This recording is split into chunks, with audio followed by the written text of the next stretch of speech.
নমস্কার, সুপ্রভাত। শ্রী শ্রী ওলাইচন্ডী কৃষ্ণকালী মন্দিরের সকল ভক্তকে আমার বিনম্র প্রণাম। আজকে বৃহস্পতিবার সকাল। বৃহস্পতিবার মানে মন্দিরে ঢোকার তাড়া নেই। বারান্দায় বসে চা খাচ্ছি।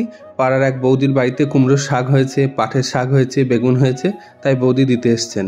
আমি একটু শাক পাতায় লোভী, বৌদিও জানেন, ওই জন্য ওনার বাড়িতে এগুলো হয়েছে, আমাকে খাওয়ার জন্য দিয়ে গেল।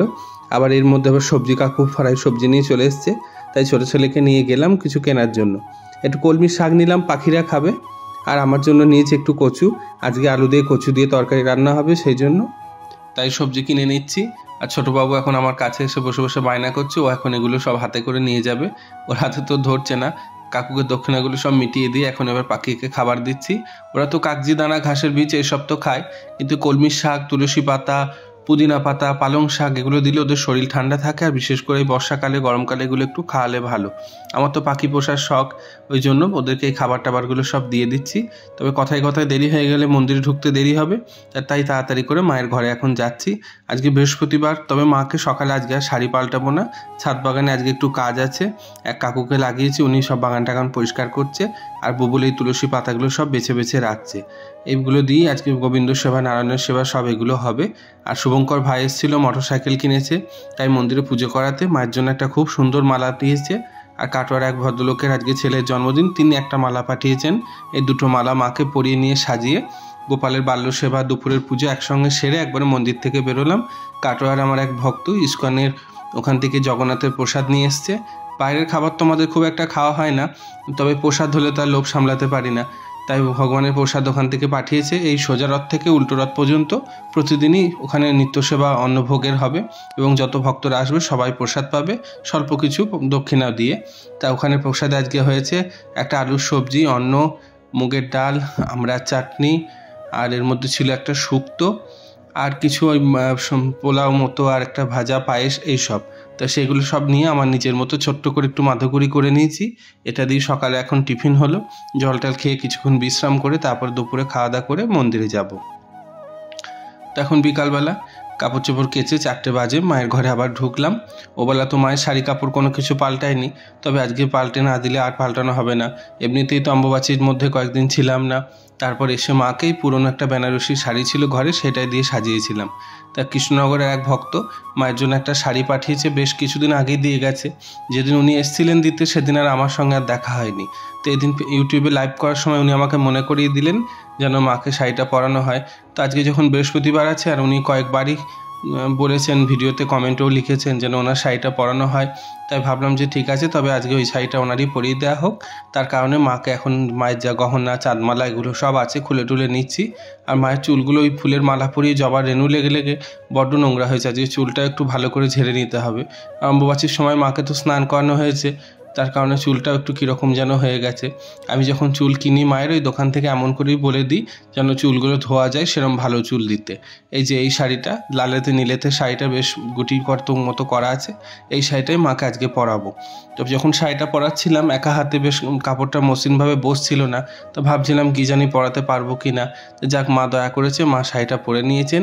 অনেকগুলো সেফটি পিন ব্যবহার করেছি, আর এই সময় একটু উঁচু করে পরালাম যাতে চরণগুলো দর্শন হয়। বেনারসি শাড়ি পরালে কি হয়, চরণটা অনেকটা নিচের দিকে নেমে যায়, কাপড়টা, মায়ের চরণটা ভালো করে দেখা যায় না। দূর থেকে যারা দর্শন করে তারা দেখতে পায়, তবে আমি যখন কাছে মায়ের কাছে পুজোয় বসি, ফুলে যেন মায়ের চরণটা ঢাকা হয়ে যায়। তো মোটামুটি মাকে শাড়িটা পরে সাজানো হয়েছে। এবার মায়ের বিশ্রামের পানপাত্র, যে জলের ঘটিগুলো আছে, সেটা নিবেদন করা হবে। একটার মধ্যে থাকে মিশ্রির জল, একটার মধ্যে থাকে আমলার জল, আর একটাই দশকর্মার দোকানে কিনতে পাওয়া যায় তেতো পাট, সেই পাটের শরবত।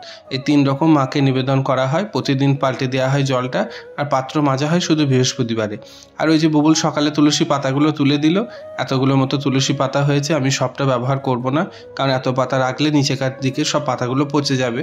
তো এই হাঁড়ির মধ্যে 1 হাঁড়ি মতো নেবো। আমার নারায়ণশীলা, গোপাল, গোবিন্দ এদেরকে সেবা করতে অনেকটা লাগবে, আর বাকি কোনো এক বৈষ্ণব ভক্তর কাছে দিয়ে দেবো।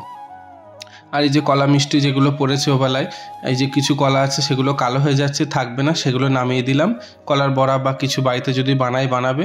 আর যে ভালো কলাগুলো আছে, ওই ঘরে যেখানটা করে আমি গামছা মেলি, ওইখানেই টাঙিয়ে রেখে দিই। অন্য ফল মিটকে সে ফ্রিজে রাখলেও কলাটা টাঙিয়ে রাখি, তাতে ফলটা ভালো থাকে। আর এই বড় 3 থাকে যে ঝুঁইটা ছিল, সেদিন তো পাল্টে দিয়েছি, বড্ড জায়গা জোড়া করে নিয়ে বসে থাকতো। আর এখন যেহেতু তো আমের সময় আর নয়, ওই জন্য অল্পতেই আমার এটা হয়ে যাবে। আর এর ওপর ঝুঁইটুরি রেখে এটা ওটা কাজকর্ম করতে আমার বেশ সুবিধাই হয়। আর সারাদিন ধরুন সকাল থেকে রাত পর্যন্ত মন্দিরেই থাকি। সত্য বলতে এটাই তো আমার সংসার, ঘরের সংসার, মা বউ আছে তারা সামলায়। তবে মায়ের সংসারের বিষয়ে আমি একটু বেশি খুঁতখুঁতে, খুব মনের মতো পরিপাটি করে না হলে আমার জন্য মানসিক তৃপ্তি মেলে না। আর এই একবার পরিষ্কার করছি, এই একবার মোছাচ্ছি, যারা মন্দিরে আসে জানে আমি এইটাই আমার বাতিক। যাই হোক, আমি এখন মোটামুটি ফলটলগুলো সব গুছিয়ে রেখে দিলাম ঝুড়ির মধ্যে। কালকে কী কী সেবা হবে সেইগুলোর ব্যবস্থা করা থাকলো।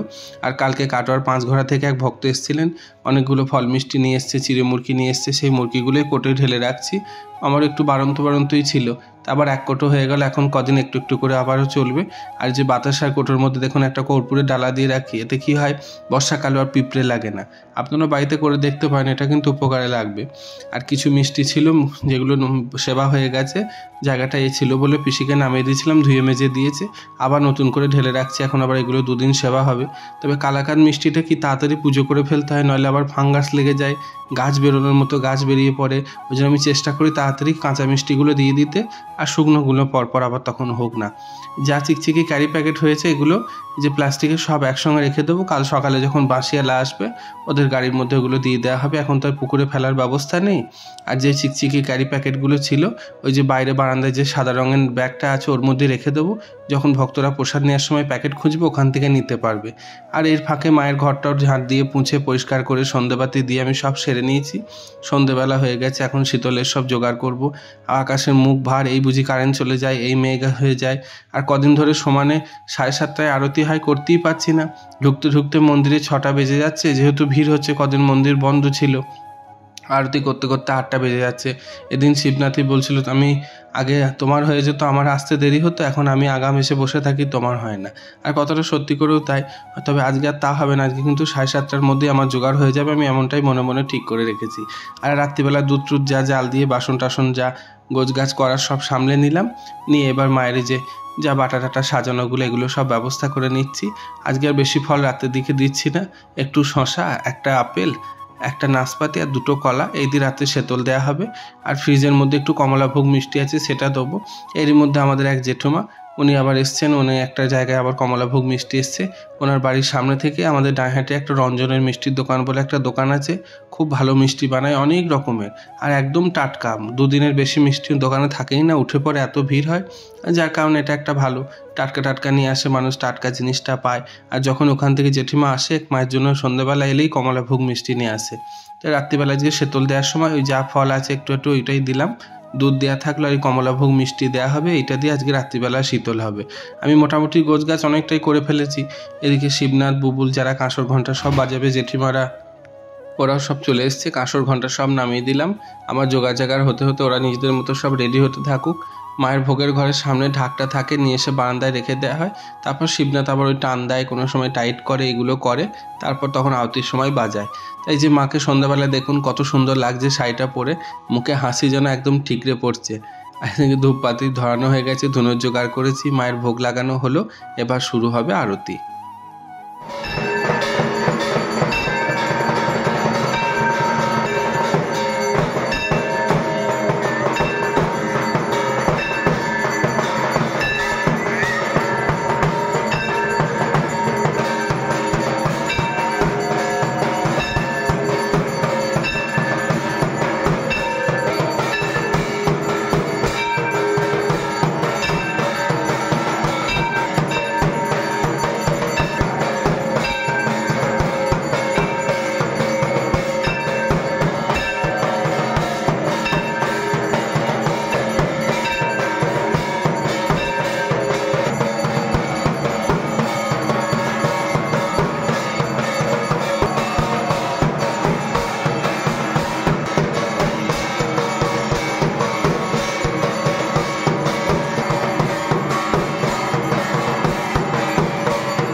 মায়ের পূজা আরতি সম্পূর্ণ হলো, এবার বাবার ঘরে পুজো দিতে যাব।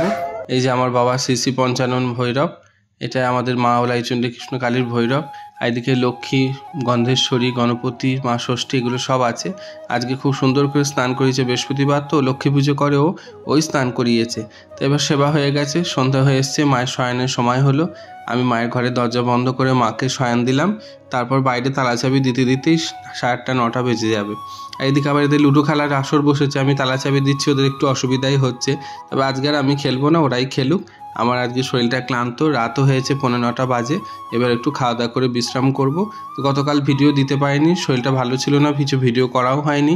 আর অনেক ভক্তরা কমেন্ট করেন, সব কমেন্টের হয়তো উত্তর দিতে পারি না, তো আমাকে মাফ করবেন। এটা আমার অহংকার নয়, আমি কাজের চাপে সময় দিতে পারি না সেই কারণে।